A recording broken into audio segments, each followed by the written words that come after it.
Kakinaiya nga gipadayag karon sa ebanghelyo may tungod kang Hesus. Una, ang iyang pagka-Dios. Tao siya nga nagiguban sa iyang mga tinun-an, kay tinuod siyang tao, apan lahi siya kay kanila. Makahimo siya sa giisip sa mga tao nga imposible nga posible. Gani, nakita sa mga tinun-an nga naglakaw siya ibabaw sa tubig sa dagat. Naa siya sa pinakataas nga bahin sa tanan kabuhatan diha sa dagat. Kontrolado niya ang tanan. Tungod kay Ginoo siya. Kung atong hinuman, sa pagbuhat sa kalibutan, gibuhat sa Ginoo ang tanan, pinaagi lang sa wala. Tungod kay gamhanan ang Dios. Ug mao kini ang kinaiya nga gipadayag ni Hesus diha sa gibasa nga ebanghelyo karon. Dios siya, gamhanan sa tanan. Ikaduha nga kinaiya ang iyahang makanunayon nga pag-uban sa katawan. Jesus is not limited to time and space. He is not watching from a distance. He is with us. Wala siya ingon nga tuwa sa langit nga nagtan-aw ra kanato kundili nagauban siya kanato. Gitawag siya, ginganlan siya Emmanuel nga nagkahurugan, God is with us. Diha sa ebanghelyo karon, bisag atua siya sa bukid nga nagiusara ka nagaampo, apan nasayod siya unsa nay kahimtang siya mga tinun-an nga nangahadlok sa dagko nga mga balod ug kusog nga hangin. Hinungdan nga sa kahadlok, sa kahimtang sa kahadlok sa mga tinun-an, nakita dayon nila si Hesus na naara naglakaw sa tubig sa duon nila. Apan wala sila dayon kaila kang Hesus. Nagtuo sila nga multo ang ilang nakita. Busa naninggit sila, ana ay multo. Apan si Hesus mingon kanila, ayaw kamo kahadlok, ako kini. Ug si San Pedro, sa pagkadungog niya, mingon siya, Ginoo, kung ikaw ka na, palakta ako sa tubig nga nakanimo. Dingnan siya ni Jesus, dali nga ri. Samtang nagtanaw siya kang Jesus, nakalakaw siya sa ibabaw sa tubig.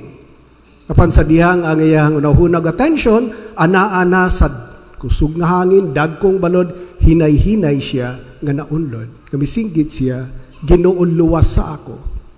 Ug gibira siya ni Jesus ug nanakay sila diha sa sakayan. Ug mao kini ang duha ka kinaiya nagipadayag diha sa pagbasa sa ebanghelyo karon may tungod kang Hesus. Dios siya, gamhanan sa tanan, ug kining Dios nga gamhanan sa tanan wala sa layo. He is not watching us from a distance. He is with us. He is Emmanuel nga nagkalugan ang Ginoo nagauban kanato. Ang mga pagtulunan diha sa ebanghelyo karon sa atong pagkabuhi nining kalibutana, sama usab kita nagsakay sa sakayan diha sa dagat. Diha sa dagat adunay mga panahon nga linaw ang dagat. Malinawon ang panaw sa mga tawo nga naa sa sakayan. Apan aduna say panahon nga moabot ang kusog nga hangin, dagkong mga balod nga makasinati usab ang mga nagsakay sa sakayan ug kahadlok.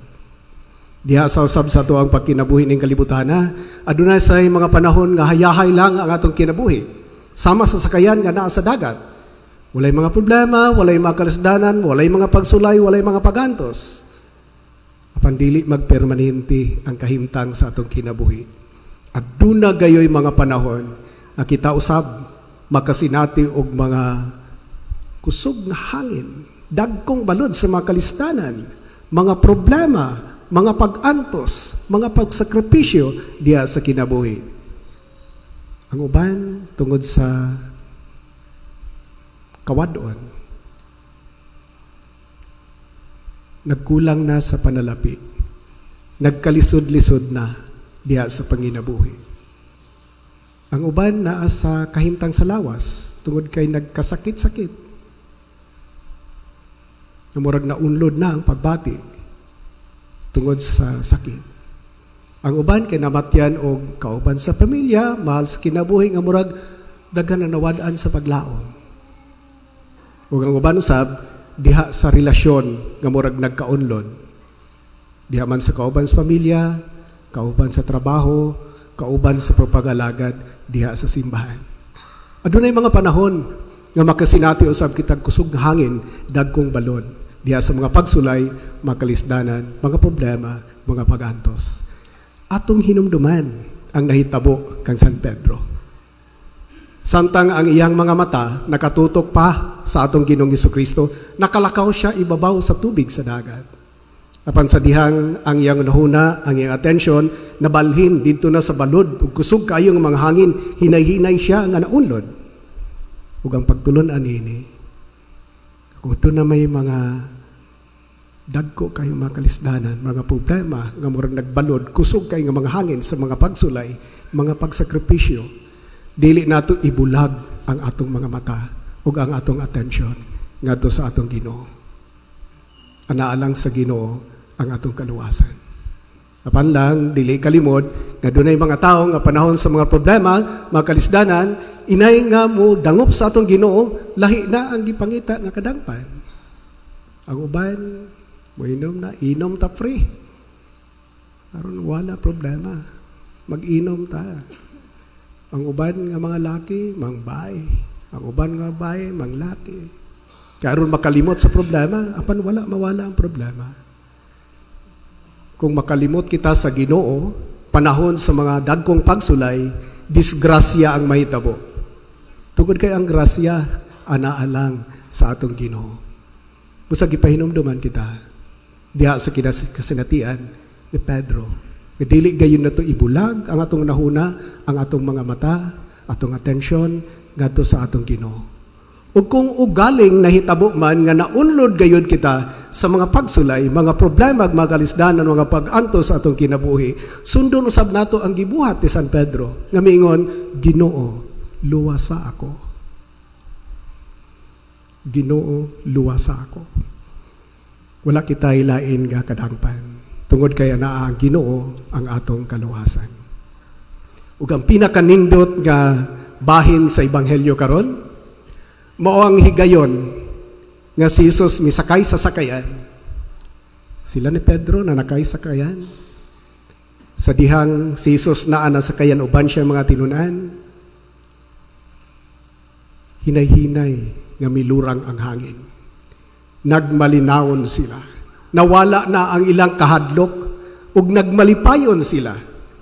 Nga misimba kang Hesus ug miingon, ikaw gayon ang anak sa Dios. Kini nagpahinumdom kanato nga dili lang panahon sa mga kusog nga bagyo, sa mga kalisdanan, mga pagsulay, problema, nga modangup kita sa atong Ginoo. Nga dili pa niya ang panahon na nga kusangpit kita sa Ginoo, kundi sa matag karon ug unya sa atong kinabuhi, ubanon nato kanunay ang atong Ginoo. Kanunay nato siyang iuban sa atong kinabuhi. Ang mga tinunan na sinati nilang kalinaw, gikan silang kahadlok na sinati nilang kalinaw, ug nigmalipayon sila tungod kay uban na nila si Jesus diya sa mausakyanan. Ug mausap kini ang nindot nga pahinumdom alang kanato. Kay iuban nato kanunay ang atong Ginoo sa atong nahuna, sa atong kasing-kasing. Pinaagi sa pagpuyo kinabuhi nga makapahimot kaniya. Pinaagi sa pagpamati kanunay siya mga pulong. Sa pagdawat kaniya diha sa Eucharistia sa pagkalawat. Iuban nato kanunay ang atong Ginoo. Ug diha nato masinati ang mga grasya panalangin. Tungod kay siya ang tuburan niining tanan nga mga grasya panalangin. Ug maangko nato ang tinuod nga kalinaw ug kalipay.